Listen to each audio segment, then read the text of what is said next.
ازيكم؟ ايه الاخبار؟ عاملين ايه؟ انا لسه طالع من شويه من ذا اوديسي وعايز اتكلم عنه ومش هحرق، ما تقلقوش. طب الاول تشوفوه ولا ما تشوفوهوش؟ تشوفوه. اوكي. عشان بس ايه اللي هو جاي يعرف، يعني اللي هو الفيلم يستاهل او كده. يعني يستاهل، مش احسن افلام كريستوفر نولان بفرق، ولكن من افضل افلامه خصوصا مؤخرا. طيب انا جاي اتكلم عن شويه حاجات، وزي ما قلت مش هحرق. فانا الاول هسحب كلامي في الفيديو اللي فات لما انا كنت بقول ان انا لفظا كده قلت مضطر ان انا اشوفه، واشوف يعني الفيلم وانا عارف خلفيه الراجل اللي هو اتغير ومبادئه كسرت وكلام كده كبير يعني. لا، انا بسحب الكلام دوت. كريستوفر نولان عارف بيعمل ايه. آه، يعني هو الصحيح في اللي انا قلته ان الراجل عايز جوائز. الراجل عايز يتقال عليه ان هو مخرج ما حصلش، يفضل ناجح، يفضل مين ستريم وريليفنت في السوق. وعلشان كده هو بيتصرف بالطريقة ديت، ولكن هو ما خسرش مبادئه قوي. في بعض مش هقول التنازلات، ولكن في بعض الموائمات الواضحة. ولكن صعب ان انا اقول كلام كبير زي اللي انا قلته، بان هو خسر مبادئه او غير المعسكر بتاعه تماما، ونولان القومجي واللي باظ وبقى يسارجي لا، هو مش كده. هو مش كده. الراجل يعني بيحكي قصة عن الأوديسا، آه، اللي هي استكمال الإلياذة، الناس اللي عارفة يعني الأساطير الإغريقية وكده. والمحور أو أحد المحاور الكتير يعني ليه علاقة بالقصة، اللي جزء منها قد يكون تاريخي، وجزء منها منسوج في الأساطير والقصص الشعبية، سواء كانت صح أو غلط. وكان جزء من المحاور دي، أنا هنا مش بحرق أي حاجة، ليه علاقة بخدعة اتعملت في حرب طروادة أو كده. اللي أنا عايز أقوله إن الدعاية بتاعت الفيلم والدخلة اللي دخلها كريستوفر نولان على المنتجين وعلى السوشيال ميديا والضجة اللي حصلت، هي جزء برضو من خداع مقصود. هو عمل حصان طروادة علشان يدخل بالفيلم دوت وينفذ الفكر بتاعه. وكان الحصان دوت هو الموائمات اللي انا كنت بقول لكم عليها. اذا كان في حاجه ليها علاقه باجندات الصوابيه السياسيه او اجندات الافروسنتريك او شم الكله اوكي. فهو موجود بنسبه لا تتعدى 3%. 3% دي هي الموائمات، 3% دي هي اللي ايه، اللي قدر ان هو يمشي بيها حاله مع الاستوديوهات، وهيقدر ان هو يترشح بيها لجوائز، سواء اوسكار او غيرها او كده، حسب هو نفسه في ايه. وانا متخيل ان الفيلم دوت قد يكون مرشح لاوسكار. وتاني أنا مش بقول ان الفيلم دوت من افضل اعماله. من الصعب حتى يكون من توب فايف يعني. يعني انا اعتقد ان في اعمال تانية كتير ممكن ارشحها لكريستوفر نولان اكتر من الفيلم ده، ولكن بلغة الجوائز ولغة اللغة اللي تكسب مع النقاد او كده. فالفيلم دوت قدر ان هو يبص على تشيك ليست معينة طبقا للوضع بتاع السوق الحالي، وهو اختار انه يعمل كده. الكلام ده كان من غير ما احرق حاجه. الكلام ده كان موجود في الكاستنج، آه، يعني في دورين معينين، 3. تمام كده. ولكن الادوار ديت مش بالصوره الفجه اللي تم الدعايه ليها، اللي انا متخيل تاني انه كان قاصد انه يعمل الدعايه بالمنظر دوت. ده كان فخ. آه، و... وفي نفس الوقت انا كنت شايف انه كان يا سلام، طب لو غير كاستنج كذا بدل كذا في واحد من الادوار دي. ولكن يعني بقية الفيلم زي ما قلت 97% التانيين ما فيهوش الكلام ده. غير الكاستنج كان فيه برضو جملة فيها برضو بعض الايه الحاجات اللي هو بصوا يا جماعة، هو كأن كريستوفر نولان بيتكلم، يعني بيقول للناس اللي هم بيمولوه، او الناس اللي هم يعني دافعين ثمن الفيلم دوت، بصوا اهو يا جماعه، انا تبعكم. بس هو لا، الفيلم بقيته ما بيقولش كده. أنا هقول ان كريستوفر نولان في الفيلم دوت يعني ما اخرجش اخراج هايل، ولكن آه، اتأكد ان المشاهد مكتوبة بطريقة فعلا كويسة. يعني نجم الفيلم المرة دي هو الكتابة مش الإخراج. أنا مش متأكد بصراحة إذا كان يعني أنا كنت محتاج أقرأ الكريدتس كلها، فمش متأكد المرة دي إذا كان نولان كتب القصة ولا لأ. هي كده كده مبنية على القصة بتاعة الشاعر هومر أو كده، لكن أنا بتكلم على السيناريو والحوار، هل هو اللي كتب زي ما بيشتغل دوت في أغلب أفلامه، أو إن هو بيشارك يعني في الكتاب جدية في أغلب أفلامه ولا لأ؟ ولكني لا أظن إن هو ما شاركش، أعتقد إن هو شارك وفهم بيعمل إيه، ولأن الأفكار بتاعته الموجودة بالذات في الجزء يعني الأخير من حياته ما بعد انترستيلر، أنا مسمي دي حقبة تانية لكريستوفر نولان، موضحة التوجه بتاعه. في يعني جملة ممكن تلخص التوجه من غير ما احرق التوجه بتاع الفيلم ده فيلم اوبنهايمر لو كان أسطورة إغريقية. واحنا شفنا وقت ما كان اوبنهايمر بيتعمل قد ايه كان في ريفرنسز كتيرة لبعض التراث الإنساني، فواضح ان الفكرة بتاعت ذا اوديسي كانت موجودة وبتتبلور وقت ما كان بيعمل اوبنهايمر، كان بيحضر للفيلم الجديد وقت ما هو كان شغال في الفيلم اللي قبليه. انا متخيل ده بصورة كبيرة. في مشاهد وانا قاعد بالذات في البداية، مش هحرق، ولكن في البداية كده كنت بقول يعني واضح ان يعني كريستوفر نولان مش جاي ان هو يعني يقدم لنا بوابة او مقدمة لكيف يدور عالم الميثولوجيا الإغريقية. هو ما جاش عمل كده خالص، وهو اعتمد ان اللي بيتفرج هيبقى عنده سكة من اتنين: يا اما هو شخص مطلع بالفعل، شخص عنده ثقافة كافية انه يبقى فاهم العوالم بتاعت الاساطير الاغريقية ماشية ازاي، فيقدر يتقبل بعض التيمات، مش لازم الاحداث ولكن بعض التيمات اللي موجودة، وبعض الاختلاف الثقافي بين العصور بتاعت وقتها وبين دلوقتي، ويقدر ان هو يستوعب الحدث بسبب هذه الثقافة. الجزء التاني واحد هيبقى منفتح كفايه، ما عندوش فكره خالص عن الاساطير الاغريقيه، ولكن هيكون منفتح كفايه انه يدخل هذا العالم على انه عالم يعني جديد بالنسبه له، وانه هو واثق كفايه في المخرج، يعني ان هو يمشي معاه ويديله ايديه ويقول له انا هكمل معاك للاخر ايا كان اللي هيجرى. لكن اللي بيعمل دوت سواء عن اعتناق للثقافة الإغريقية أو عن استسلام للمخرج، يعني هيقابل نص تاني للفيلم يكافئه على حاجة زي كده، يكافئه على إن هو مش الرحلة ديت معاه. فده برضو بيدي مؤشر إن النص الأولاني من الفيلم مش هقول وحش، لا مش كده، ولكنه مش سخن كفاية، مش ملهلب قوي زي من بعد اول تلت. مش عايز اقول بعد اول نص، ولكن بعد اول تلت الامور بتبقى افضل كتير. في كاستنج معمول كويس برغم ان الادوار مش تقيله كفايه، يعني اللي هو مش الدور نفسه مش صعب، بس الكاستنج معمول حلو، معمول كويس قوي. انا مثلا مش من هواة توم هولاند قوي، مش بكرهه، مش متضايق منه، يعني ما عنديش مشاكل معاه خالص يعني. حتى لو انا مثلا مش بفضل سبايدر مان بتاعه، لكن مش متضايق منه. لكن شايف ان توم هولاند الكاستنج هنا برافو، يعني هو حط توم هولاند في المكان المظبوط. بعيدا عن ان الورق اللي مع توم هولاند ما كانش خطير، ما كانش صعب، اي حد يقدر يأدي ده، ولكن اختيار توم هولاند كان مقنع للمشاهد جدا، يعني وانت بتحط الراجل ده انت عارف بتعمل ايه. ان هاثاواي ده دور جميل، ده دور جميل وتقدر ان هي تاخد عليه جوائز كتير. يعني انا متخيل ان هي خلاص هم بيرتبوا من دلوقتي ان هم يعني مين هيترشح عن حاجات في الفيلم ده. احد الناس اللي هم هيترشحوا انا هبقى مستغرب لو ان هاثاواي ما ترشحتش على الاقل مش لازم بس الاوسكار، ولكن لجوائز تانية عموما. يعني من الطبيعي بالنسبه لي ان هي تاخد جايزه على دورها في الفيلم دوت. واعتقد ان هي اكتر واحده تعبت في التمثيل، يعني هي فعلا تعبت في التمثيل. اما عن الكاستنجز اللي هي ليها علاقه بالصوابيه السياسيه، فيعني ما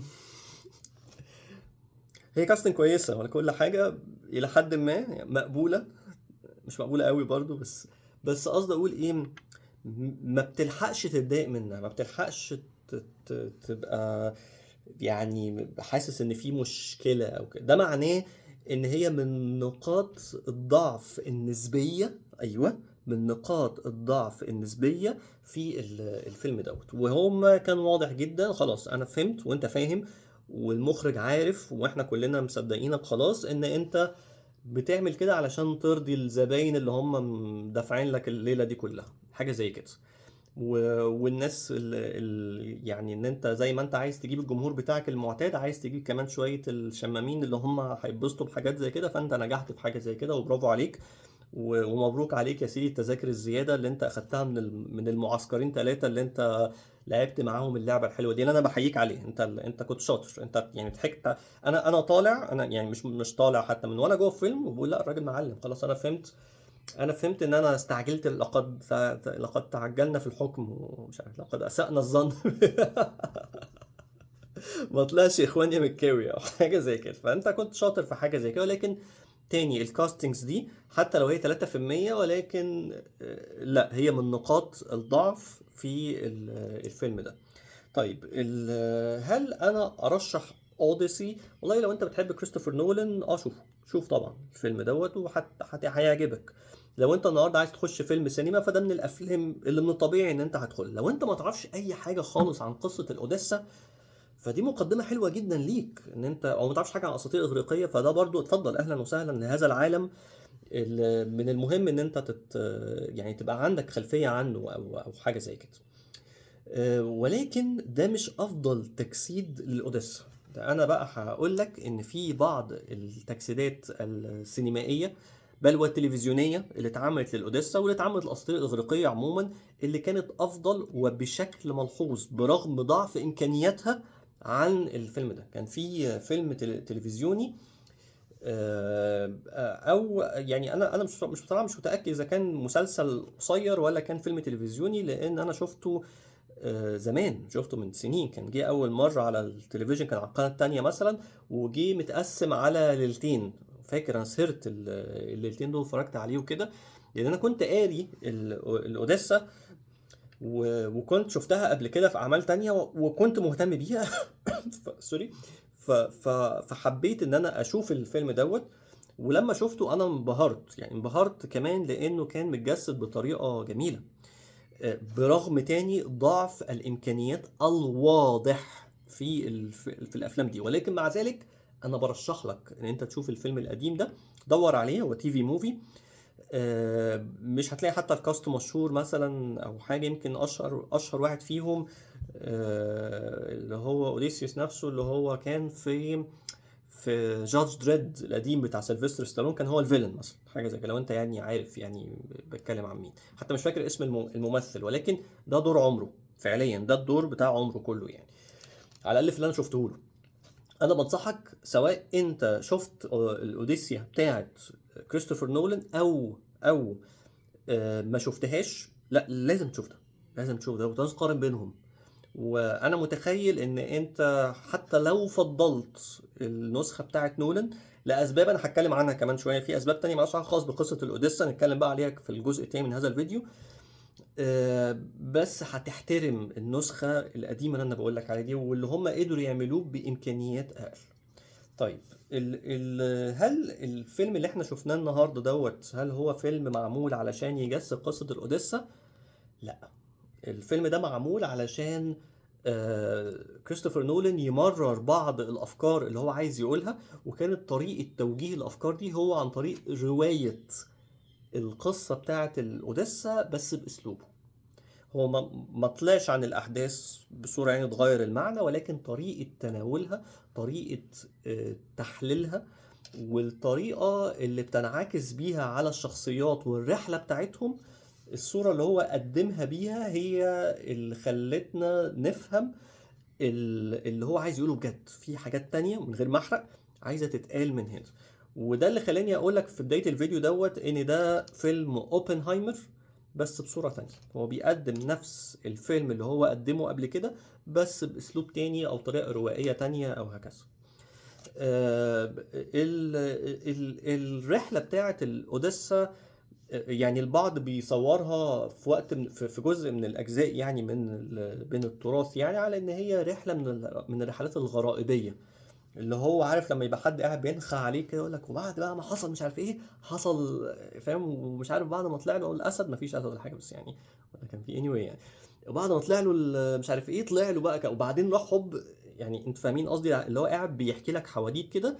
دي كانت يعني الصوره الذهنيه عن اساطير اغريقيه كتير على فكره، ومنها الاسطوره دي. اما كريستوفر نولان لما جه استعرض هذه القصه، لا هو استعرضها من بعد تاني، ركز على الجزء الإنساني فيها، ركز على قد إيه البني آدمين ممكن يتغيروا لو اتحطوا في ظروف بعينها.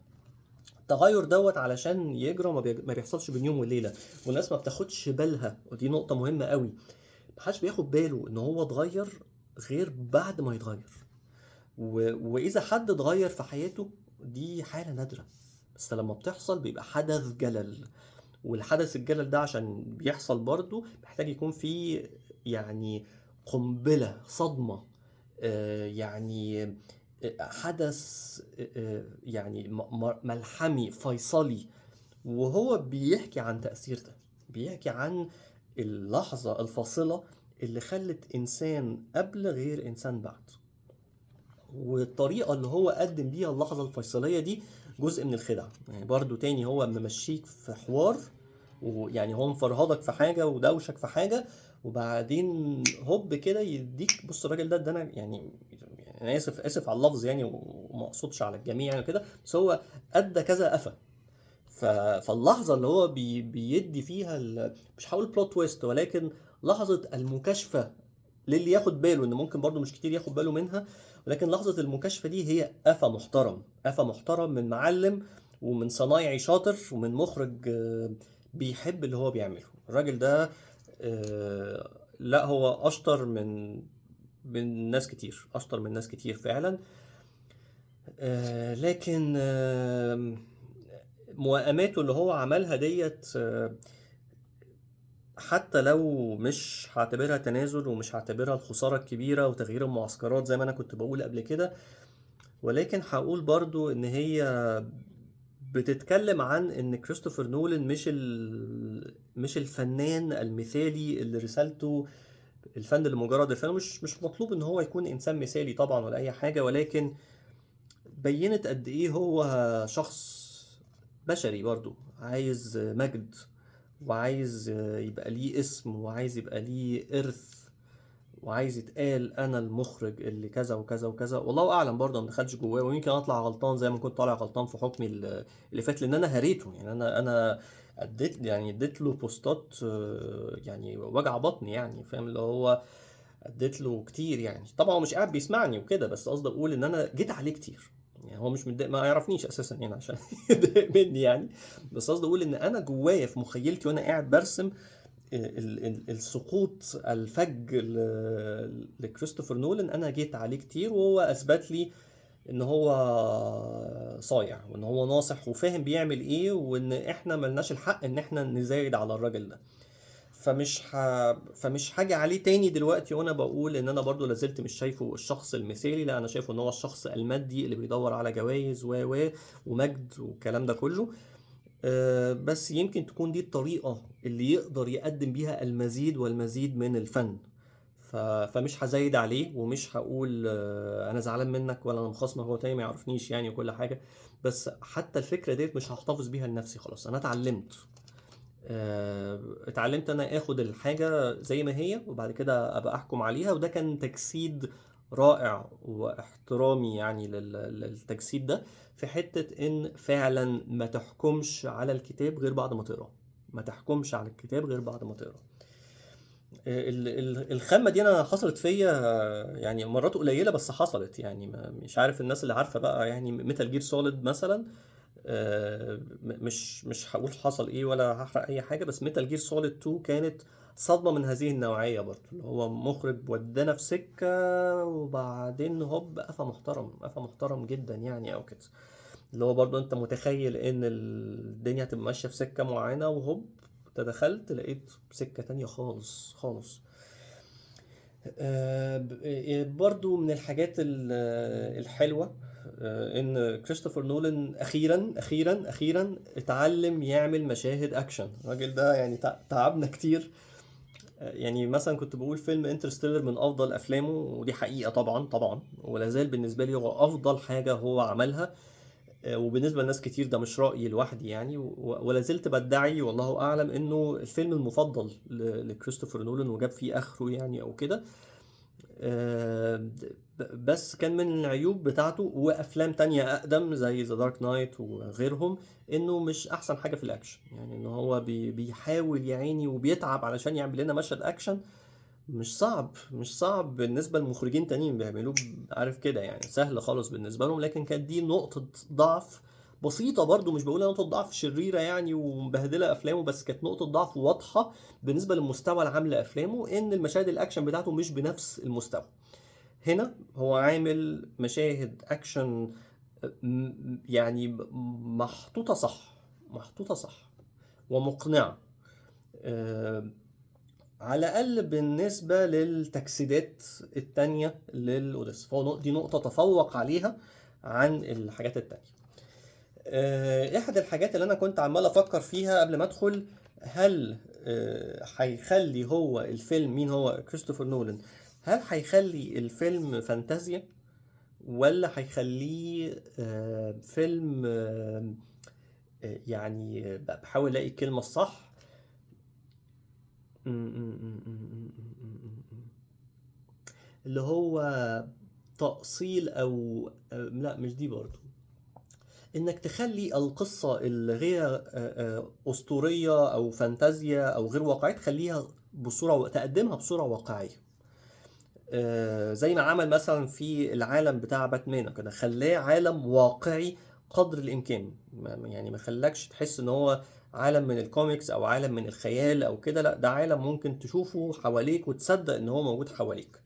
انا يعني متخيل ان هو جوه الفيلم المرة دي قدر يمسك العصاية من النص. هو ما ضايقش الناس اللي يعني متوقعة تجربة ليها علاقة بالأساطير الإغريقية، من غير برضو ما يقدم حاجة مسافرة بقى، يعني اللي هو بنحلم بقى، يعني اللي هو لا، عمل حاجة تقدر ان انت مش هقول تصدقها، ولكن تقدر ان انت تتقبلها. واللعب اللي هو بيلعبه مش لعب على الاساطير الاغريقيه بقى. الفيلم يا جماعه بيرمي كتير جدا على الاديان السماويه الاكثر شهره في التوقيت الحالي. انا هنا بتكلم بشكل واضح وصريح على الاديان السماويه، مش بتكلم على الاديان عموما. الاديان السماويه يعني الاديان الابراهيميه بنسخة بقى اليهودية المسيحية والإسلام. وأنا مش عايز أرغي في دي قوي علشان ما يحصلش في الفيلم نفس اللي حصل في برشامة والأفلام التانية، اللي هو الناس المتحسسة بزيادة من أي حاجة ليها علاقة بالدين، حتى لو هي ما بتقولش حاجة غلط أصلا في الدين ولا حاجة، بس إيه، الناس متحسسة بتتخض. لو أنت فكرت في فيلم ذا أوديسي من ناحية هو بيعمل انعكاس على ايه، ممكن لو انت يعني من جواك في، يعني في شخص سلفي كده جواك هيبتدي يتخانق معاك، هيبقى في شوية صراعات كده جواك. لكن لو انت شخص عندك انفتاح ان انت تشوف الناس دي بتفكر ازاي او بتقول ايه او كده، فهو برضو قرر ان هو يلمس سلك حساس. هو كان بيلمس سلك حساس جدا، وهو بيعمل حاجة كده بعينها، هو بيقدم حاجة بعينها. أنا شايف إنها تجربة مثيرة للاهتمام. مش أفضل أفلام كريستوفر نولان زي ما قلت، ولكنها من الأفلام الكويسة ليه. أنصح بمشاهدته، ولكن كمان أنصح بمشاهدة تجسيدات تانية سواء للأساطير الإغريقية أو للأوديسا بالذات. ولازلت بنصح بالتي في موفي أو التي في ميني سيريز اللي اسمها برضو ذا أوديسي، اللي أنا بتكلم عنها. أنا شفتها زمان وأنا وأنا صغير أو كده، ولازلت شايفها تجسيد أفضل للأوديسا من اللي أنا شفته النهاردة. أنا متخيل إن أنا هتكلم تاني على الفيلم دوت. في حاجات ممكن تتقال، ممكن اضطر احرق، لان في حاجات تستحق ان احنا نناقشها بصورة اكبر، في حاجات تستحق ان انت تحللها بصورة اكبر، وانا حابب ان انا دردش في الكلام دوت مع ناس مش لوحدي. يعني انا مش عارف ده هيحصل ولا لا، بس انا متخيل ان في فيديوهات ممكن اعملها مع ناس بحترم رأيها بعد ما نشوف الفيلم دوت برضو، ونتكلم براحتنا اكتر ونسمع منكم انتوا كمان. اشوفكم على خير.